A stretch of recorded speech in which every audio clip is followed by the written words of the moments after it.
बिस्मिल्लाहिर्रहमानिर्रहीम, अस्सलाम वालेकुम। एक दफ़ा फिर से आपको खुशामदीद कहते हैं चैनल के अंदर। आज की इस वीडियो के अंदर हम जो है टॉपिक डिस्कस करेंगे वो अकाउंटिंग इक्वेशन है जी। मैं अकाउंटिंग इक्वेशन का एक आधा ही क्वेश्चन आपको करवाऊंगा, फिर उसके बाद हम क्विकली अगले चैप्टर में मूव करेंगे, क्योंकि इस चैप्टर में से क्वेश्चंस नहीं आते होते, लेकिन अंडरस्टैंडिंग के लिए ये ज़रूरी है। मेरे पास यहाँ पे चैप्टर ट्रांजेक्शन्स वाला है जी। लिखा हुआ है problem number 1, show the effect of the following transaction on the accounting equation. Number 1 is the Mr. Salim start the business with the goods rupees 40,000, building rupees 1 lakh and cash rupees 1 lakh 10,000। तो इसका हमने जो effect है वो यहाँ पे record करना है जी। सबसे पहले हम यहाँ पे क्या करेंगे, जैसा कि आपको पता है कि हमारे पास अकाउंटिंग इक्वेशन क्या होती है। प्रॉब्लम नंबर 1, अकाउंटिंग इक्वेशन हमारी बनती है जी यहाँ पे assets is equal to liabilities plus equity, या इसको कैपिटल भी कहते हैं, ऑनर इक्विटी भी कहते हैं, सेम चीज़ है जी, लिख लें। इसका कोई इशू, कोई मसला नहीं होगा, ठीक है। ये कुछ ऐसे करके अब यहाँ पे उसने पहली ट्रांजैक्शन लिखी हुई है क्या, कि मिस्टर सलीम ने एक बिज़नेस स्टार्ट किया है, जो वहाँ पे गुड्स हैं उसकी वर्थ कितनी है,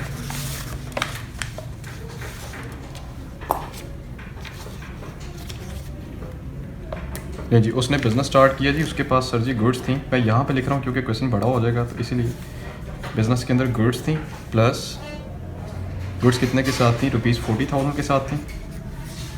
उसके बाद बिल्डिंग थी 1 लाख के साथ, कैश था 1,10,000 के साथ। बिल्डिंग प्लस कैश था आपके पास यहाँ पे 1 लाख और 10,000 के साथ एक चीज़, ठीक है।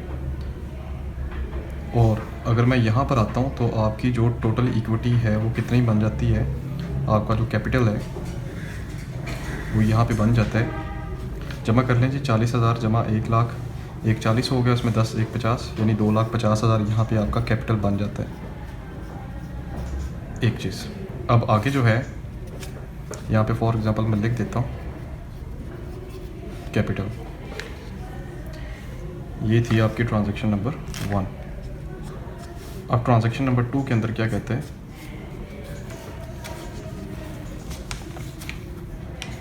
Purchase goods on account for rupees 30,000। आपने चीज़ें उधार पे ख़रीदी हैं, ठीक है, आपने चीज़ें उधार पे ख़रीदी हैं ऑन अकाउंट, इट्स मीन कि आपकी लाइबिलिटी क्रिएट हो गई है, ठीक है। आपने चीज़ें ख़रीदी हैं जी कितने के साथ, सेकंड एंट्री के अंदर गुड्स आपने 30,000 के साथ ख़रीदी हैं ऑन अकाउंट। अकाउंट का मतलब ये होता है कि आपके क्रेडिटर्स आ गए हैं, ठीक है। कितने के साथ हैं जी वो, सॉरी सर, वो मतलब कि 30,000 ये है। नहीं जी, अब मैं यहाँ पे कोई इफ़ेक्ट नहीं, फ़िलहाल यहाँ पे भी कोई इफ़ेक्ट नहीं, मैं ऐसे एक लाइन लगाऊंगा, ठीक है। वैल्यूज़ बराबर करता हूँ, 40,000 जमा 30,000 कितना होता है, 70,000, प्लस ये ऐसे नीचे आ जाएगा 1 लाख के साथ, प्लस ये कैश ही 1,10,000 के साथ है, इज़ इक्वल टू ये 30,000 ऐसे ही आ जाएगा आपका, प्लस ये 2,50,000 ऐसे ही आ जाएगा। अगर आप इनका समअप करते हैं ना तो दोनों का टोटल सेम बनेगा, 2,50,000 जमा 30,000 2,80,000 बनता है, 1,10,000 जमा 2,10,000 जमा 70,000 2,80,000 बराबर हो जाता है। अगली ट्रांजैक्शन की तरफ आते हैं, वो कहते हैं तीसरे नंबर पे sold goods on account for rupees 40,000। आपने चीज़ें उस पर सेल की हैं जी अकाउंट के ऊपर। पहले दूसरे में आप चीज़ें उधार पे ख़रीद रहे थे, इसमें चीज़ें आप उधार पे सेल कर रहे हैं। तो इसका मतलब ये है कि जिन लोगों को आप उधार पे सेल करते हैं वो आपके डेटर्स होते हैं। सबसे पहली चीज़ ये कि आप चीज़ें सेल कर रहे हैं तो चीज़ों में कमी हो रही है ना। तो कितने की चीज़ें आपने सेल की हैं जी तीसरे नंबर पे, 40,000 के साथ 40,000, यानी आपने यहाँ से 40,000 माइनस करना है, और प्लस आपके बिज़नेस के अंदर क्या ऐड हो रहे हैं जी, डेटर्स ऐड हो रहे हैं। तो डेटर्स के अंदर आप क्या कर दें जी, एडिशन कर दें आप कितने के साथ, 40,000 के साथ, ठीक है। अब यहाँ पे कोई इफ़ेक्ट नहीं, यहाँ पर भी कोई इफ़ेक्ट नहीं। आप जनाब एक लाइन लगाएं, 70 में से 40 माइनस करें तो of 30,000 plus 1 lakh plus 1,10,000 plus 40,000 is equal to 30,000 plus 2,50,000। ठीक है, उसके बाद अगली ट्रांजैक्शन है चौथे नंबर पे, कहते हैं cash of ₹20,000 deposit into the bank. आपने कैश जो है बैंक में जमा करवा दिया है। ठीक है, तो जब आपने कैश बैंक में जमा करवाया है तो आपका यहाँ पे बैंक अकाउंट क्रिएट हो गया। ठीक है, यानी कि यहाँ जो कैश वाला कॉलम था इसमें से 20,000 कम हो गए, एक नया एसेट क्रिएट हो गया जी, उसको आप कहेंगे बैंक। वो भी कितने के साथ है जी? 20,000। और कहीं पर भी कोई इफेक्ट नहीं होगा इसका। आप लिख लें जी 30,000 को ऐसे ही लिखें। ये चौथे नंबर पे थी एंट्री आपकी।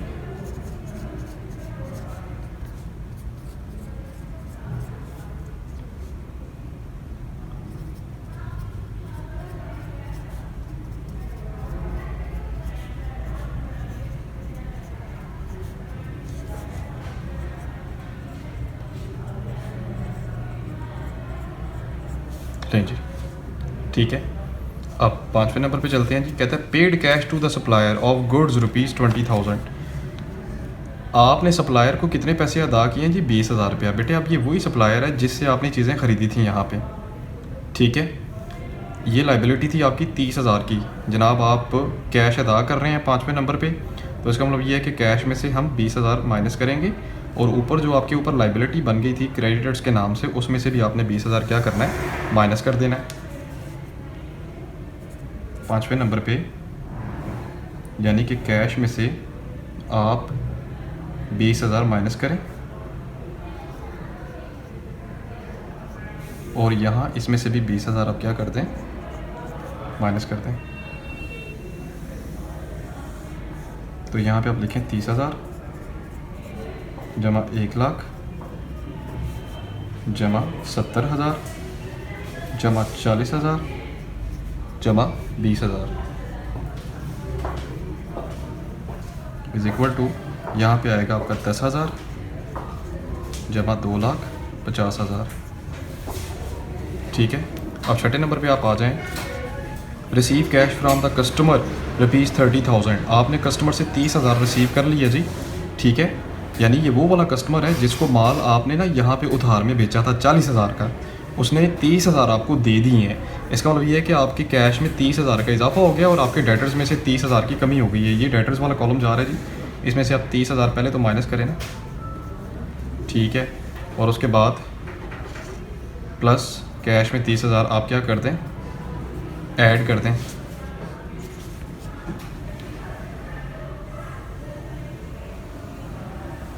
एक चीज़ यहाँ पे आप लिखें 30,000 plus 1,00,000 plus 1,00,000 plus 10,000 plus 20,000 is equal to 10,000 जमा 2,50,000। ठीक है, छठे नंबर पे आ जाते हैं जी। वो कहते हैं कि receive cash from the customer. Customer से, अच्छा छठे नंबर वाली हो गई आपकी ट्रांजैक्शन। ठीक है, अब 7वें नंबर पे चलते हैं। कहते हैं जी a part of building costing ₹30,000 was destroyed by fire. Building का एक हिस्सा था जी जो 30,000 के साथ उसको क्या हो गया जी? लॉस हो गया, उसमें कमी आ गई। नहीं जी, आपने क्या करना है? आप बिल्डिंग में से 30,000 को लेस कर दें और दूसरी साइड आप क्या करें? कैपिटल में से भी इसको 30,000 के साथ लेस कर दें।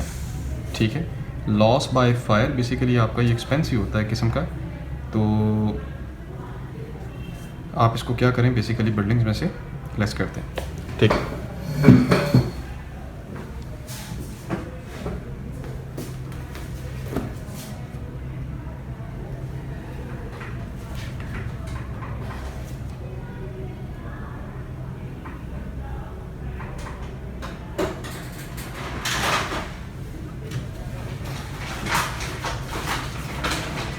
बिल्डिंग में से आपने क्या किया जी?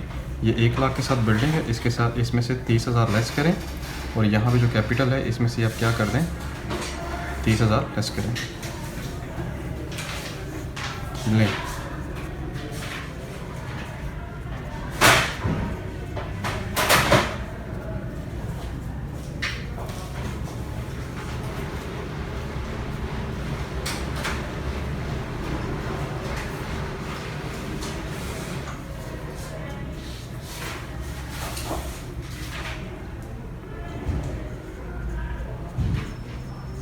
नहीं जी, हो गया आपका। ये थी आपके ट्रांजैक्शन कितने नंबर वाली, 7 नंबर वाली, ठीक है। उसके बाद आप आगे चलें, 8 नंबर पे कहता है ही मेड एडिशनल, मैं देखूँ नज़र आ भी रहा है, he made additional investment by cheque ₹20,000, यानी कि उसने एडिशनल इन्वेस्टमेंट की है जी चेक के थ्रू, कितने के साथ, 20,000 के साथ। मतलब कि आपके बैंक अकाउंट में 20,000 का क्या हो गया, इसमें इजाफा हो गया, ठीक है। तो हम अपने बैंक अकाउंट में इसको 20,000 के साथ इंक्रीज़ करेंगे और साथ साथ हमारे इसके डबल इफ़ेक्ट्स होंगे, यानी हमारे कैपिटल में भी इजाफा होता जाएगा और इसके साथ साथ हमारे कैश में भी इसका क्या हो जाएगा, इजाफा हो जाएगा, ठीक है। ले जी,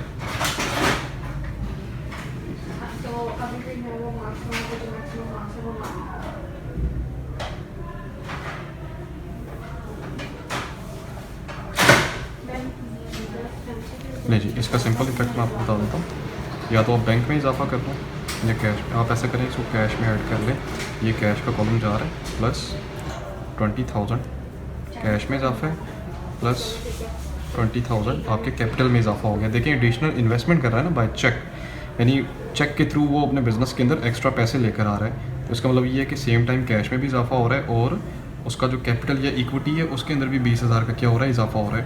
तो यहाँ पे आप लिखें 7 और 8, 8वें नंबर पे ये ट्रांजैक्शन थी, 30,000 ऐसे ही आ जाएगा, जमा ये 70,000, फिर जमा 1,20,000, फिर जमा 10,000, जमा 20,000 बराबर 10,000 जमा 2,40,000। अब 8वें नंबर पे चलते हैं, कहते हैं जी ही मेड, अच्छा ये 8वें नंबर पर थी, 9वें नंबर पे चलते हैं। कहता है पेड सैलरी ₹4,000 बाय चेक, आपने चेक के थ्रू क्या किया जी, इसकी सैलरीज अदा की हैं। कितने के साथ सैलरीज हैं जी इसकी, 4,000 के साथ हैं। एक तो आपकी इसमें बैंक वाले कॉलम से 4,000 कम हो जाएगा, दूसरा उसमें कैपिटल में से 4,000 आपका कम हो जाएगा। चेक के थ्रू अदा कर रहे हो जी, -4,000 इज इक्वल टू -4,000, ठीक है। यहाँ पे लिखा हुआ है 10,000 जमा 2,36,000, यहाँ पे आप लिखें 16,000, यहाँ पे आप लिखें 10,000, यहाँ पे आप लिखें ये एज इट इव नीचे आ रहा है जी 1,20,000, फिर ये 70,000, फिर ये 30,000, ठीक है जी। ये आपके पास यहाँ पे ये नीचे आ गए एज इट इव। ये थी 9वें नंबर वाली आपने ट्रांजैक्शन पास की है। मेरे पास यहाँ पे जगह कम है, इसलिए अक्सर आप देख रहे हैं ना यहाँ पे नंबर्स आ रहे हैं। आप थोड़ा सा ना इसको वाइड बनाना, बड़ा पेपर लेके, या कोशिश करना कि इसको ऐसे करके लिख लेना। अब क्योंकि मैंने स्टार्ट ले लिया था तो खैर इसको प्रोसीड करते हैं।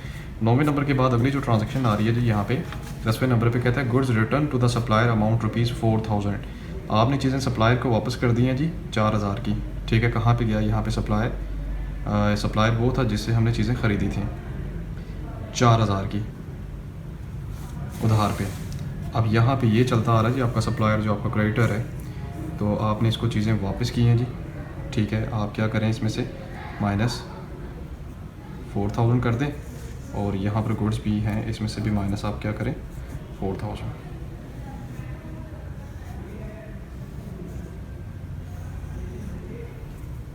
ये है 26,000 plus 70,000 plus 120,000 plus 10,000 plus 16,000 is equal to 6,000 plus 2,36,000। लें जी, हो गया। अब आखिरी आपकी एंट्री रह गई है।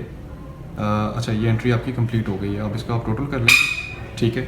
2,36,000 जमा 6,000, तो ये आपका बनता है 2,42,000 इज इक्वल टू, आप ये जमा कर लें 16 जमा 10 26, 26 और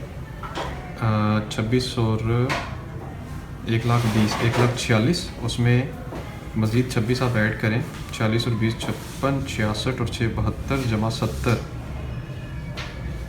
सॉरी जी मिक्स हो गया थोड़ा, 1,20,000 जमा 70, 1,90,000 जमा 1,26, 1,16,000, 1,16,000 जमा 10,